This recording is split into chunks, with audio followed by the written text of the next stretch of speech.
अंडाकार जनन अंग का ध्यान से देखना और समझना है कि विरेचन पुरुष का सबसे प्रमुख अंग जनन अंग है। यानी विरेचन क्या है? पुरुष का सबसे महत्वपूर्ण अंग है। ये जो मतलब दो है, दो को गोलका वाला क्या है? विरेचन। ये जो है पुरुष का जनन अंग का सबसे महत्वपूर्ण अंग है, क्योंकि नर युग्मक जो शुक्राणु कहलाते हैं, नर युग्मक जो शुक्राणु कहलाते हैं, इसी से बनते हैं। यानी दो को विरेचन जो है ये गोल वाला, इसी से क्या बनता है? शुक्राणु। क्या बनता है? शुक्राणु बनता है। प्रत्येक पुरुष में दो अंडाकार विरेचन होते हैं। कितने?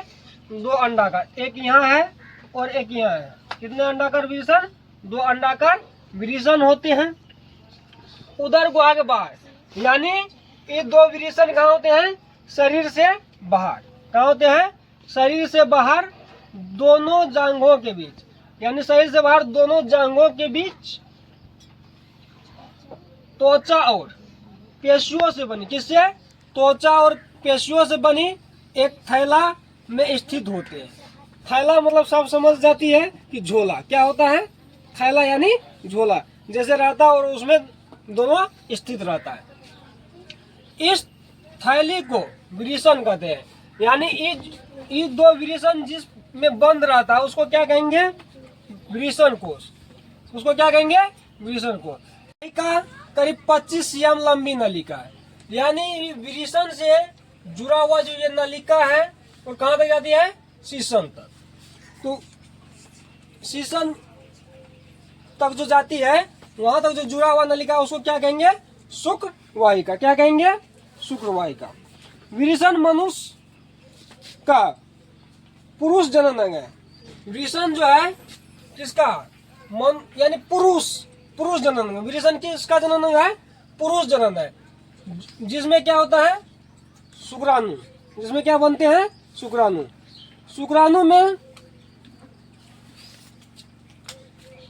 में शुक्रवाहिका से होकर मूत्र मार्ग द्वारा शरीर से बाहर निकलता है। यानी कहने का मतलब है कि शुक्राणु यानी विरेचन से शुक्राणु इस शुक्र नलिका से जाके कहा? यहाँ तक जाता है, और यहाँ से क्या होता है? लिंग के माध्यम से बाहर निकलता है। शुक्राणु में मुख्य रूप से टेस्टोस्टेरोन हार्मोन पाए जाते हैं। इस शुक्राणु जो यहाँ से निकलता है इसमें कौन हार्मोन होता है? शुक्राणु यहाँ से निकलता है इसमें कौन हार्मोन? इसमें जो हार्मोन निकलता है उसका नाम क्या है? Testosterone hormone. क्या नाम है? Testosterone hormone. कौन हार्मोन निकलता है? Testosterone hormone. टेस्टोस्टेरोन हार्मोन के कारण ही पुरुष के शरीर में सभी प्रकार के परिवर्तन होते हैं। यानी टेस्टोस्टेरोन हार्मोन के कारण पुरुष के शरीर में अनेकों प्रकार के क्या होता है? परिवर्तन होता है। जैसे आवाज का भारीपन, मूंछ और दाढ़ी का बाहर आना, भिन्न लिंग के प्रति आकर्षण इत्यादि।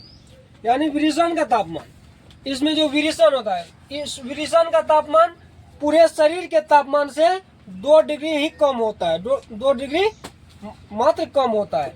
यानी शरीर का जितना भी तापमान हो उससे कितना कम होता है? सिर्फ 2 डिग्री। उसके बाद नर हार्मोन में XY गुणसूत्र होता है। नर हार्मोन में कौन गुणसूत्र होता है? XY गुणसूत्र होता है। नर हार्मोन में कौन गुणसूत्र? XY गुणसूत्र। नर हार्मोन में कौन गुणसूत्र?